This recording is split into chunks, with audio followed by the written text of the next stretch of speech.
السلام علیکم خواتین و حضرات۔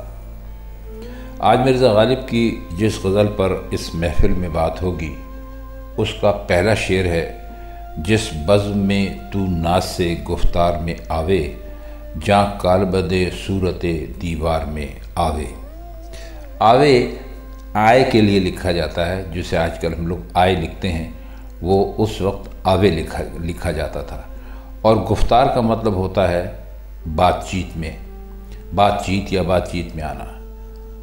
بزم کہتے ہیں محفل کو یا مجلس کو، اور کالبد کہتے ہیں ڈھانچے کو یا دل کو، ڈھانچے کو بھی کہتے ہیں۔ اور صورت دیوار کا مطلب ہوتا ہے دیوار پر بنی ہوئی تصویر۔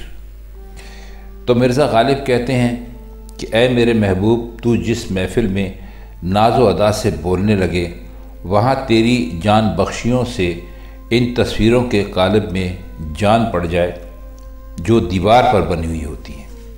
یہاں گفتگو سے محبوب کی جان بخشی کا اظہار مقصود ہے، اور ناز سے گفتار میں آنے کا مطلب ہرگز یہ نہیں کہ جب محبوب ناز و انداز سے گفتگو کرے گا تو ایسا ہوگا۔ مقصد یہ ہے کہ محبوب جب بھی بولتا ہے ناز سے ہی بولتا ہے، گویا یہ اس کی ایک مستقل صفت یا خوبی ہے، اس کی کوئی بات ناز سے خالی ہو ہی نہیں سکتی۔ اگلا شعر دیکھیے، سائے کی طرح ساتھ پھریں سرو و صنوبر، تو اس قد دلکش سے جو گلزار میں آوے۔ سرو اور صنوبر دو درختوں کے نام ہیں، درخت ہوتے ہیں، اور قد دلکش یعنی وہ قد جو بہت اچھا لگتا ہو، اور گلزار کا مطلب ہوتا ہے باغ یا باغیچہ۔ تو کہتے ہیں کہ اے محبوب، تو اپنے دلکش اور خوبصورت قد کے ساتھ باغ میں آ جائے۔ تو یہ سرو اور صنوبر کے جو بڑے بڑے درخت ہیں اور جنہیں اپنا لمبا ہونے پر بہت ناز ہے، سائے کی طرح تیرے ساتھ ساتھ پھرنے لگے۔ یہ واضح رہے کہ شاعر نے محبوب کے لیے قد دلکش کا لفظ استعمال کیا۔ اس سے یہ ظاہر کرنا مقصد نہیں ہے کہ محض لمبا ہونا یا قامت کا بڑا ہونا کوئی خوبی نہیں، قد اتنا ہی بڑا ہونا چاہیے جتنا کہ اچھا لگے، دل کو اچھا لگے۔ اور صرف ایک قد کی لمبائی جو ہے وہ بعض اوقات اچھی نہیں لگتی بلکہ بری لگنے لگتی ہے۔ شعر دیکھیے کہ تب ناز گراں مائے گی اشک بجا ہے، جب لخت جگر دیدائے خون بار میں آوے۔ اس شعر میں جو لفظ ہے گراں مائیگی، اس کا مطلب ہوتا ہے بہت مہنگا ہونا اور بہت زیادہ قیمت والا ہونا۔ لخت جگر کا مطلب ہوتا ہے جگر کا ٹکڑا، اور دیدہ خون بار کہتے ہیں خون برسانے والی آنکھ کو۔ تو وہ کہتے یہ ہیں کہ آنسو کے قیمتی ہونے کا فخر اسی صورت میں درست سمجھا جا سکتا ہے جب جگر ٹکڑے ٹکڑے ہو کر لہو رونے والی آنکھ سے بہنے لگے، یعنی وہ آنسو کس کام کا جس میں جگر کا لہو نہ ہو۔ آپ کو مرزا غالب کا ایک شعر یاد ہوگا، ایسے ہی موقع پر انہوں نے کہا تھا کہ رگوں میں دوڑتے پھرنے کے ہم نہیں قائل، جب آنکھ ہی سے نہ ٹپکا تو پھر لہو کیا ہے۔ اگلا شعر دیکھیے، دے مجھ کو شکایت کی اجازت کہ ستمگر، کچھ تجھ کو مزہ بھی میرے آزار میں آوے۔ ستمگر کا مطلب ہوتا ہے ظلم کرنے والا، آزار کا مطلب ہوتا ہے تکلیف دینا، تکلیف پہنچانا۔ تو اپنے محبوب سے کہتے ہیں کہ اے ظالم محبوب، مجھے گلے شکوے کی اجازت دے دے تاکہ تجھے میرے ستانے میں بھی کچھ مزہ آئے۔ مطلب یہ کہ میں شکایت کروں گا، تجھے یہ پتہ چلے گا کہ تیرے ہاتھوں دکھ اٹھانے کا معاملہ کہاں تک پہنچ گیا ہے، یا گلہ شکوہ سن کر تجھے غصہ آئے گا اور غصے میں تو مجھ پر سختی کرے گا۔ ویسے یہ قاعدہ ہے کہ ظلم ستم کا معاملہ اسی وقت مزیدار بنتا ہے، پرلطف بنتا ہے، جب ایک طرف شکایت ہو اور دوسری طرف سختیاں کی جائیں۔ اگر سختیوں کو چپ چاپ صبر سے برداشت کر لیا جائے تو کچھ لطف نہیں رہتا۔ تو اس معاملے میں گرمی اور ہنگامہ خیزی صرف گلے شکوے سے ہی پیدا ہو سکتی ہے۔ اگلا شعر دیکھتے ہیں۔ اس چشم فسوں گر کا اگر پائے اشارہ، طوطی کی طرح آئینہ گفتار میں آوے۔ اس شعر میں جو آپ کو ابھی آپ نے ایک لفظ سنا ہے طوطی فسونگر کا مطلب ہوتا ہے جادو کرنے والی آنکھ، اور آئینہ گفتار کہتے ہیں یعنی بولنے والا آئینہ، لیکن یہاں پر اس کے معنی تھوڑے سے مختلف ہوں گے کہ اگر محبوب کی جادو بھری آنکھ کا اشارہ پائے تو آئینہ طوطی کی طرح بولنے لگے۔ طوطی جو ہے وہ آئینے میں اپنا عکس دیکھ کر بولنے لگتا ہے۔ محبوبوں کی آنکھیں اشاروں میں باتیں کرتی ہیں، تو مرزا یہ کہتے ہیں کہ میرے محبوب کی آنکھ کے اشارے سے آئینہ طوطی بن جائے، طوطا بن جائے سمجھ لیجئے۔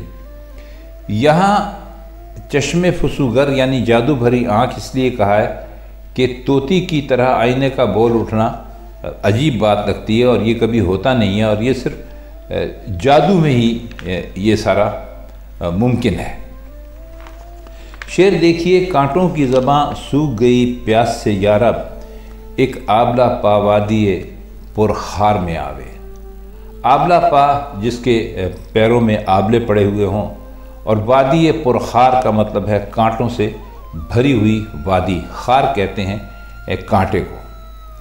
تو وہ کہتے ہیں یا اللہ کانٹوں بھری وادی میں ایک ایک کانٹے کی زبان پیاس کی وجہ سے خشک ہو گئی ہے، کسی ایسے شخص کو بھیج جس کے تلوے آبلوں سے بھرے ہوئے ہوں تاکہ وہ اس میں پھر نکلے اور آبلوں کے پانی سے کانٹوں کی پیاس بجھ سکے۔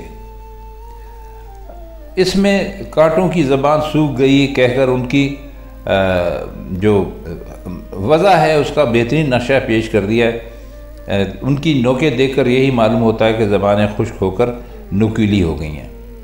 اور ویسے بھی آپ جانتے ہیں کہ عام پیڑوں کو یعنی پانی دینے کا طریقہ یہ ہے کہ جڑوں میں پانی چھوڑ دیتے ہیں، لیکن کانٹوں کو اس طرح پانی نہیں دیا جا سکتا۔ تو ان کے لیے سیرابی کا ایسا انتظام ہونا چاہیے کہ سوکھی ہوئی زبانیں پھر تر ہو سکیں، گیلی ہو سکیں، اور اس کا بہترین طریقہ یہی ہے کہ جس کے تلووں میں چھالے ہوں وہ ان کانٹوں پر گھومے پھرے۔ کیا خوبصورت انداز ہے بات کرنے کا اور سوچنے کا مرزا کا، واہ واہ۔ اب آئیے اگلا شعر دیکھتے ہیں۔ مر جاؤں نہ کیوں رشک سے جب وہ تن نازک، آغوش خم حلقہ زنار میں آوے۔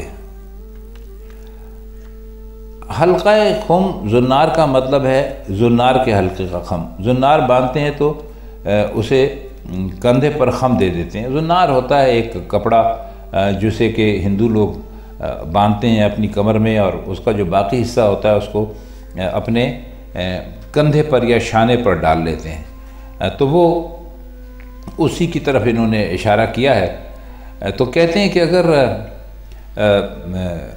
یہ جو ہے زنار تو اس میں ایک خم ہوتا ہے، تو محبوب کا جو نازک جسم ہے وہ زنار کی آغوش میں دیکھا تو کہا کہ میں رشک سے کیوں نہ مر جاؤں، وہ جسم میری آغوش میں آنا چاہیے تھا، نہ کہ اس دھاگے کی آغوش میں جو برہمن باندھتے ہیں اور اسے مذہب کا ایک خاص نشان سمجھتے ہیں۔ آئیے اب دیکھتے ہیں اس کا اگلا شعر کیا ہے۔ غارت گرے ناموس نہ ہو گر ہوس زر، کیوں شاہد گل باغ سے بازار میں آوے۔ غارت گر کہتے ہیں تباہ کر دینے والے کو، اور ناموس کہتے ہیں عزت کو، اور ہوس کہتے ہیں کسی چیز کو بہت زیادہ پانے کو، یا کوئی چیز موجود ہو پھر بھی اس کی آرزو رکھنے کو، اور شاہد کہتے ہیں گواہ کو۔ تو شعر کا مطلب یہ ہے کہ اگر مال و دولت کی ہرس عزت اور ناموس کی بربادی کا باعث نہ ہوتی تو پھول کا محبوب باغ چھوڑ کر بازار میں کیوں آتا۔ مطلب یہ کہ پھول کے لیے پہلے تو مال اور زر کی ہوس یوں ظاہر ہوتی ہے کہ جب وہ کھلتا ہے تو اندر سے اس کے ایک زیرہ سا نکل آتا ہے، گویا اس نے ہاتھ میں زر رکھ لیا ہے۔ دوم یہ کہ بکنے کے لیے باغ سے بازار میں جاتا ہے، یہ بھی مال و زر کی ہوس ہے جو اس کی رسوائی کا باعث بنتی ہے۔ اگر وہ غنچے کی طرح بند کا بند رہتا تو نہ اس کے اندر کا وہ زیرہ نمایاں ہوتا، نہ بازار میں بکنے کی نوبت آتی۔ اس سے سبق یہ حاصل ہوا کہ زر کی ہوس انسان کے لیے رسوائی اور بدنامی کا باعث ہوتی ہے اور اس کی عزت اور اس کی ناموس کو برباد کر دیتی ہے۔ شعر ہے کہ تب چا کے گریباں کا مزہ ہے دل ناداں، جب ایک نفس الجھا ہوا ہر تار میں آوے۔ چا کے گریباں کا مطلب ہوتا ہے گریبان کا پھٹا ہوا ہونا یا پھاڑ لینا، اور نفس کہتے ہیں سانس کو۔ تو کہہ وہ یہ رہے کہ اے بے خبر اور حقیقت سے ناشناس دل، اگر گریبان تار تار کرنے کا یعنی پھاڑنے کا مزہ اس وقت ہی آتا ہے جب ہر تار میں ایک سانس الجھا ہوا ہو، یعنی ہر تار کے ساتھ سانس کھچا ہوا آئے اور دم نکل جائے۔